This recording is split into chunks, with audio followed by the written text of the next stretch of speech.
Hello everybody, this is Robin from Our Wild Way, and today I am here to review and do a walkthrough of the brand new Torchlight Level 1 Myth and Magic curriculum. This, I've been trying to get it together for months, or at least since it came out in May, but I've been gathering books, I've been printing out books, printing out the curriculum, and now I'm ready to do a quick walkthrough. So this year, level 1 is Myth and Magic, which is going to be going through the ancient period in history. Also a little bit of prehistory.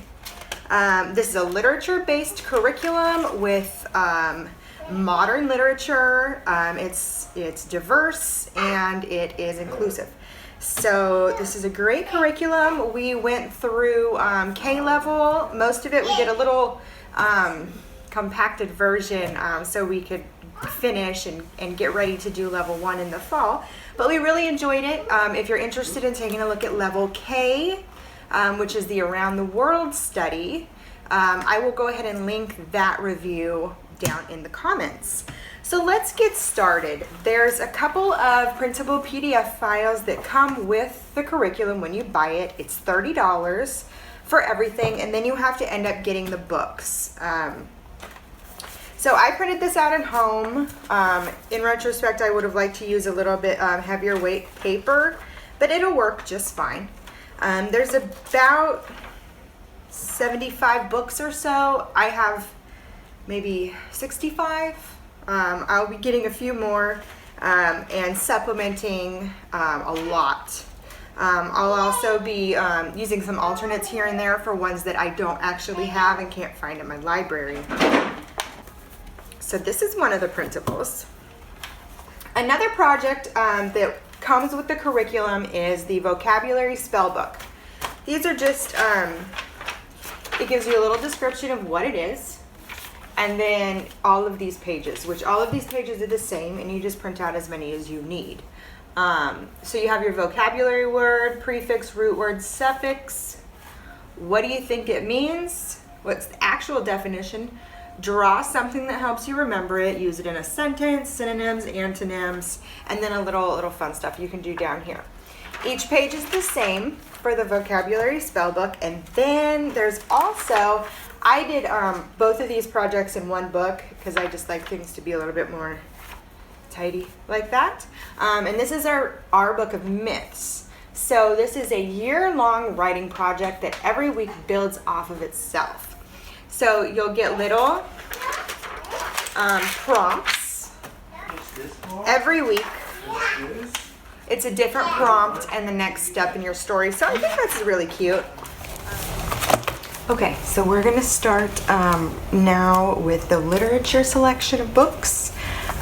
This one, the Book of Goddesses, is actually available as a PDF format printable specifically for the Torchlight curriculum for $5. Before that was announced, I bought the book, and I'm pretty happy that I did. I'm going to be using the curriculum with slightly older children anyway, so I'm not worried about any slightly older content. The pictures are just beautiful, and I'm really glad to have the hard copy of the book rather than the printable. But just so you know, the printable is available for $5 through the curriculum. So here we have the McElderry Book of Greek Myths.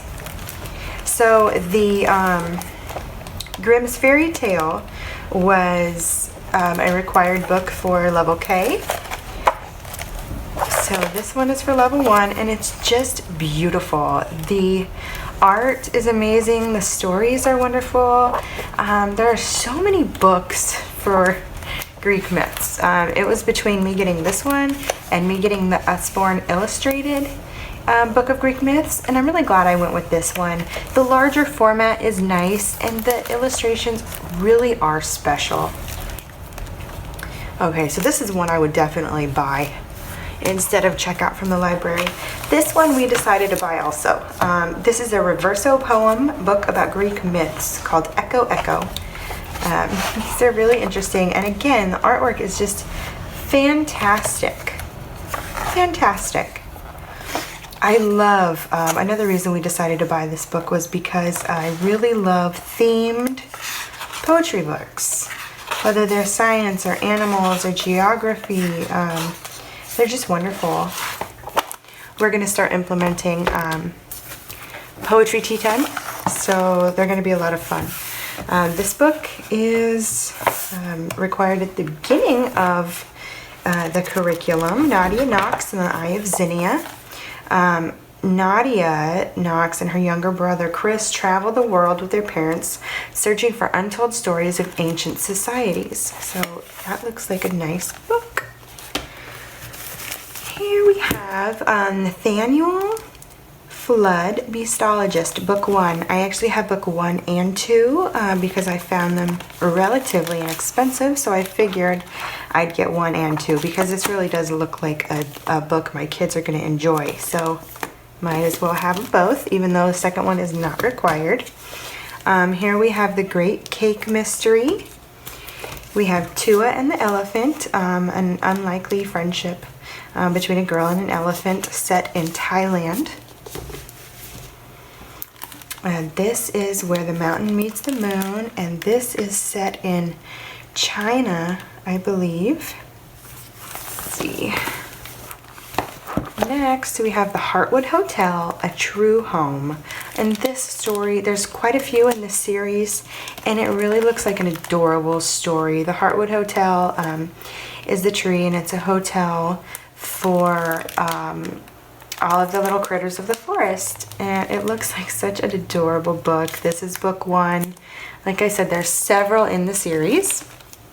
Here we have Diva and Flea. This is a nicely illustrated little story about a dog and a cat that find a friendship in Paris. They're an unlikely friendship, unlikely friends. Look at nice color illustrations, very cute. Here we have the Qilin Purse, a collection of ancient Chinese stories.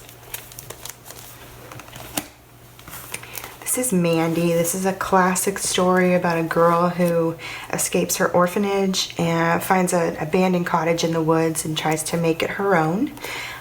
There's little fibs and lies that she sometimes tells to get to her cottage, and it kind of covers why that might be the wrong route to take. So yes, okay, and here's the wish tree. The wish tree is an old tree in a neighborhood that everybody ties their red ribbons to and makes wishes. So far, that's about as much as I know about that story. This is the Rickshaw Girl. The 100 Dresses is next. This is a Newbery Honor book. Next we have Theodosia and the Serpents of Chaos. Now this story takes place in a museum, and this little girl's father is the curator, and she has to use old Egyptian magic to save the museum from, well, protect it from curses and such. So that looks like a fun book. We also have Dear Dear, a book of homophones. And this is a nicely illustrated little story. I really love grammar storybooks. I really love picture books that go with grammar or go with math or science or whatever. It really helps bridge a connection between the concept and life or whatever through story.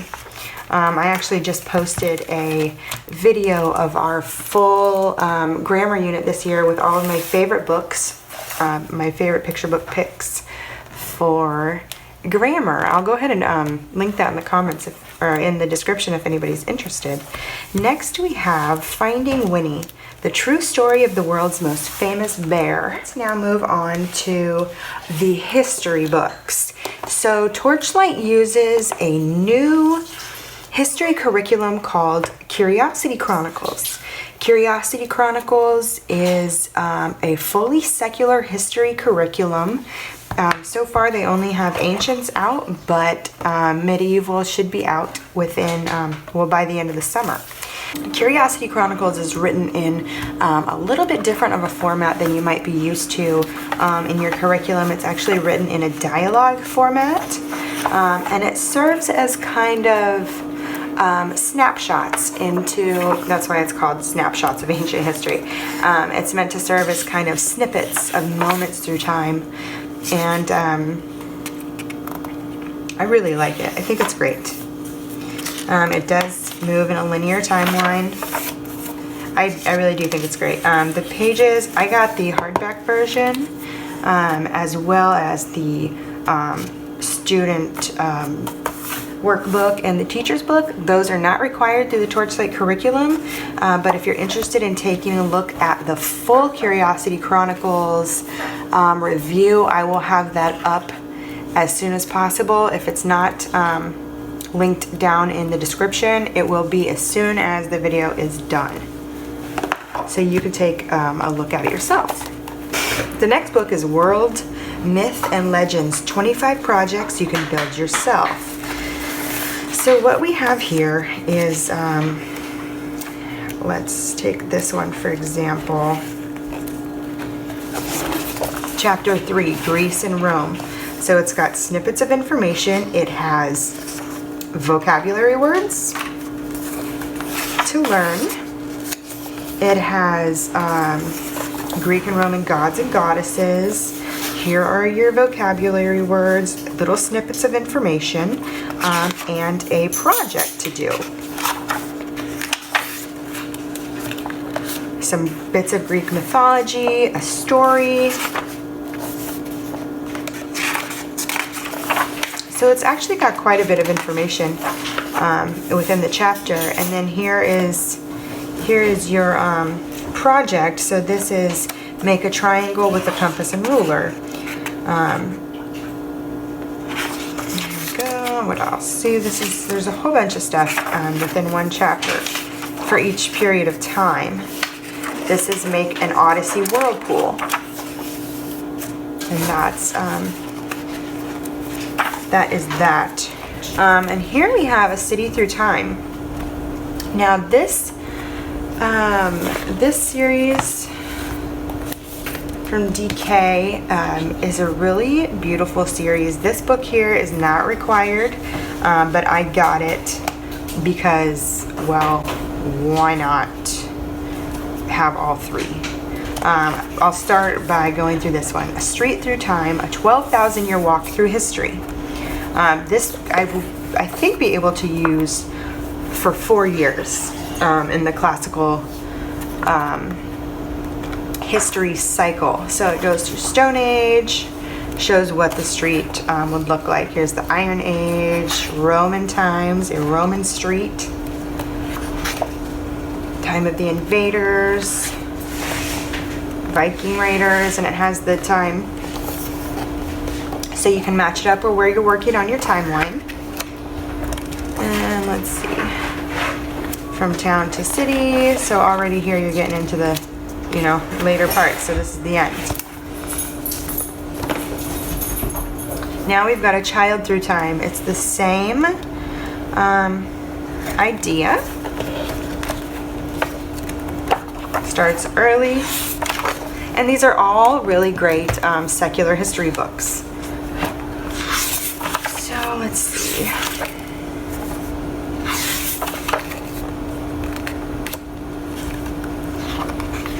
Great illustrations paired with nice photographs and great little snippets of information. What toys kids played with, what children would wear, what they would eat, what would happen when they came of age, where they lived, all this great stuff. And it follows a timeline on the bottom as well. Here we have A City Through Time, from ancient colony to vast metropolis. So here we go. The story of the city, the Greek colony, the temple, has little people of note down here are gods, goddesses, Rome, the baths. Okay, next for our history books, we have another DK book. This is When on Earth, history as you've never seen it before. So this goes continent by continent and through the different periods of history. So we start in the ancient world. Again, we'll use this for 4 years. You have ancient times, out of Africa, the Ice Age, cave art. Here's your timeline. Shows the migration of people out of Africa, out of Europe. The Ice Age. I love how it shows what's going on in different parts of the world at the same time. It really kind of helps bring history together. Very, very cool. Very cool. Okay, so next, this book was actually taken out of the curriculum. She posted a couple teasers for people, like, of things that would be in the curriculum. I guess this had a couple of historical inaccuracies or a couple of generalizations that she didn't like, but I bought it at the time. It's by Kingfisher, and I think it's a really fabulous book. Here it shows the evolution of man. It shows the first tools and fire. I think the illustrations are great. There is not too much information, and it all looks pretty good to me. I think it's an absolutely fabulous book, and I'm glad that I got it before she took it out of the curriculum. So just so you know, this one is not actually currently in the curriculum. It was originally, and now it's been taken out, but I love it. I think it's a great book. Now we've got Explore Kells. So this is just a little overview. It has photographs. It's a pretty good book. There's also others in this series: Egyptians, Greeks, Romans. I might have to actually get Aztecs and Mayans. Yeah, I might have to get some more of these books because they're pretty cool, and it was fairly reasonably priced. Now we have the two You Wouldn't Want to Be books. These books are great to check out from the library, and most of the libraries have them. So you've got You Wouldn't Want to Be a Sumerian Slave and You Wouldn't Want to Live Without Writing. Now, these books are not like poking fun at, say, the slavery. They're just kind of comically illustrated. And I mean, it's true, you wouldn't want to be a Sumerian slave. So it just tells a story in a way that's kind of accessible for kids. I like these books. They come in like every different subject. There's so many. They're great to check out. I don't feel I need to keep them, but they're great to check out from the library. This one is You Wouldn't Want to Live Without Writing. Kind of tells the story of how writing started, all the different forms of writing, how it went on through history. Next, we have got a DK Level 2 reader, Life in the Stone Age. Easy reader, full of photographs. Really nice informational book. Now we have got Archeologist Stick for Clues. And this is a good one from Let's Read and Find Out Science. These are great books, huge series. There's so many of them. If you haven't checked them out, check them out. This is a good one to check out from the library also. This is actually not a history book. It should have been in with literature. But this is a Guide for Young Skeptics. Maybe Yes, Maybe No by Dan Barker. I opted to buy this book because I think it's an important conversation to continue to have with children. It teaches healthy skepticism and how to ask questions and evaluate stories to kind of get to the truth, not just believe what somebody tells you because they tell you. It teaches kids to be healthy skeptics, which is awesome because science is great. Science is great, and there's so many stories out there. It's nice to be able to know how to sift through all the hoo-ha. If something is true, then it should not be confusing. It should be logical. That means you should think about it very carefully to see if it makes sense. That is a very important rule of science. It must make sense. I love this book. It's great. It's so great. I had to buy this one. And this one is easily my favorite book in this curriculum. It's one of my favorite. No, I would probably say it is my favorite book. Egyptomania. It has all kinds of fold-out pages. It is beautifully illustrated. Oh my gosh. It has this map. And look at all this wonderful interactive pages, and the illustrations are just fabulous. Like, I cannot get over it. I had to buy this one because it was so gorgeous. Now be sure to subscribe to my channel so that you can follow along with our journey through the ancients. We are not only doing Torchlight, but we are going to expand hugely on ancient topics. So Egypt, Rome, Greece, ancient China. We're going to do a ton of stuff. We're going to do tutorials. We're going to do DIYs. We're going to do art projects. We're going to walk you through all of the resources that we're using, and it's going to be fabulous. You do not want to miss it if you are doing ancients this year. So yeah, this is just an idea of this book. I would get it. I did get it. I don't know if you can see all of this, but gosh, it's just gorgeous. This book is just fabulous. I cannot wait to sit down with the kids and read it. It's absolutely wonderful. Okay, enough of that. I could gush over this book all day long.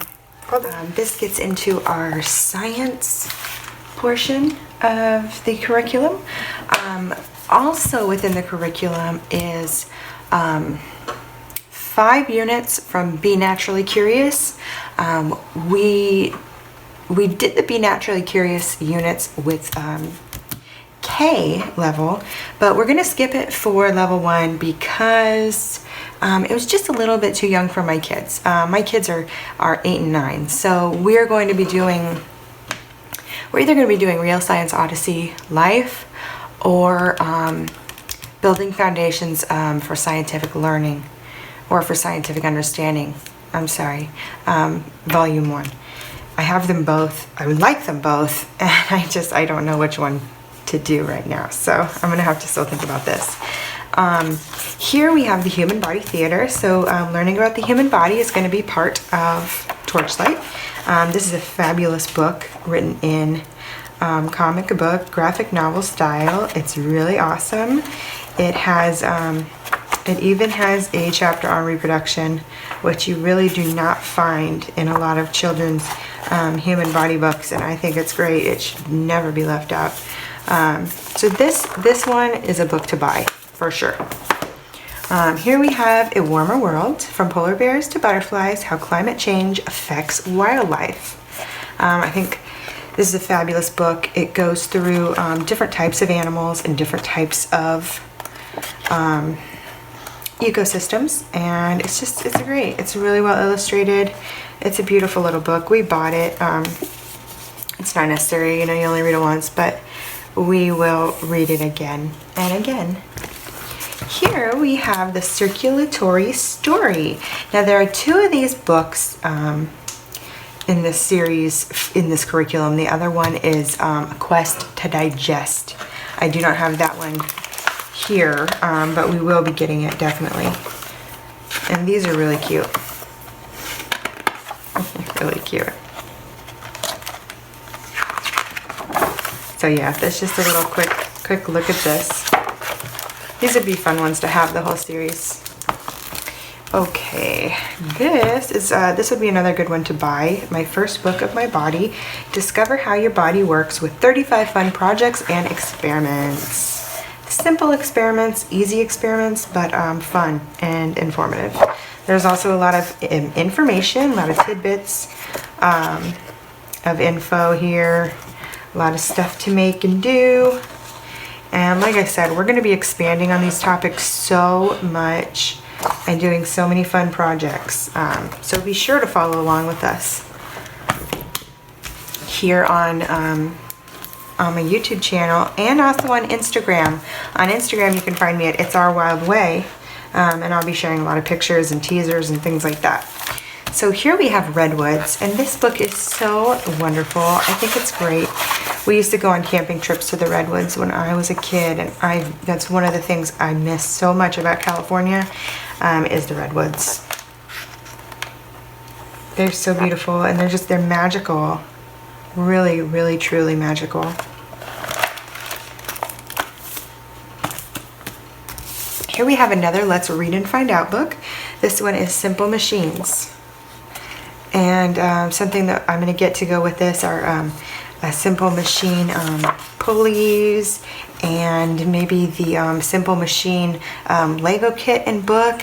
There's really a lot of stuff you can do with this topic. This one would be a good one to buy. I bought it. It is adorable. Amazing Animal Friendships, Odd Couples in Nature. So these are wonderful little watercolor pictures. Bees and plants, hippos and fish. How these little odd couples help each other. I've always thought they were so fascinating in nature. I just love this book. Really, really, really I do. Honey badgers and honey guides. Sloths, algae, and moth. Cute, I've never heard of some of these. Whale sharks and fish, coyotes and American badgers. There's a look. If you can, add this one to your collection. Oh, I'm gonna have to check out their website because it really is a charming book. Here's another one that I suggest you purchase because it is amazing. It is Strange Trees and the Stories Behind Them. So the art is absolutely fabulous. It's done in kind of the Eric Carle style of art paper collage, and it has these little stories about different kind of obscure trees. So this one's the cocoa tree, chocolate tree, and here we have the rain tree and the ghost tree, bottle tree, breadfruit tree. I just love this book. I cannot wait to sit down with my kids. And it's just, the quality is amazing of the pages. It's just one of those books you want to lay down, no matter how old you are. Like, you want to just go throw out a quilt in the yard on a sunny day and sit and read it. You know what I mean? It's just awesome. So now we jump into art, and they have this fabulous book, Clay Lab for Kids, 52 projects to make, model, and mold with air dry, polymer, and homemade clay. So this series of books, I am a huge fan of. I also have Geology for Kids and Astronomy Lab for Kids, and they're great books. There's so many of these books. I don't know if here's a couple of the other ones. Kitchen Science, Art Lab for Kids, and Bead Making. But there are so many books, and they're great. I really, really like them. A Garden Gnome House. So these use different types of clays. Shows you some really fun, different techniques. Like one I thought was pretty cool. Using the burlap to get a cool texture. Another one was using the bottom of a shoe. Very cool. So I was really excited to see that a clay book was included in this this year and this level of Torchlight, because my daughter's crazy for clay. She actually carries a box of clay with her wherever we go, and she molds and she makes toys and she plays with them. It's just fabulous. It's something that we go through a ton of, and I'm really excited about learning about different clays and how to work with different clays and even how to make clays. So yes, ooh, this looks like paper clay. Very, very cool. Okay. In addition to clay, the art also includes opera stories and music. So there's also a CD that I don't have with me at the moment. I had to return it to the library. But this one also has 2 discs, disc 1 and disc 2. And this book, it's called Stories from the Opera, the Barefoot Book of Stories from the Opera. And there are different, let me see. So there's different stories, operatic stories. These coincide with what is on the CD. You can also look up the YouTube videos of these operas being performed. Some of them being performed by children. So that, I think that's really cool. I think that's a really cool aspect of this curriculum. Is it's kind of not something that you would expect or even think that you might like.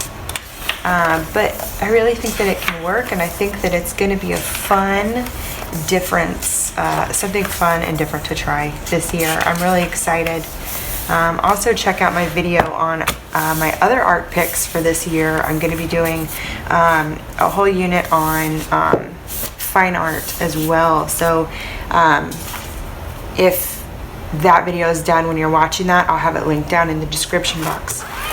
And finally, we have the pantomime poetry section, and this book is the only book for that section. It's the Poetry of Science, the Poetry Friday Anthology for Science for Kids. 248 poems by 48 poets, and I think that this is just great.